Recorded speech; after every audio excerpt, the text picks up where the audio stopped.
Non digas tomar o relevo. Imos ver.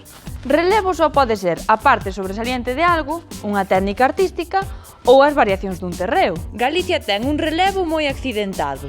Estes debuxos están pintados en relevo. Relevo tamén pode ser algo de relevancia. Chaplin era un actor de relevo. Pero é incorrecto co significado de cambio, de remuda.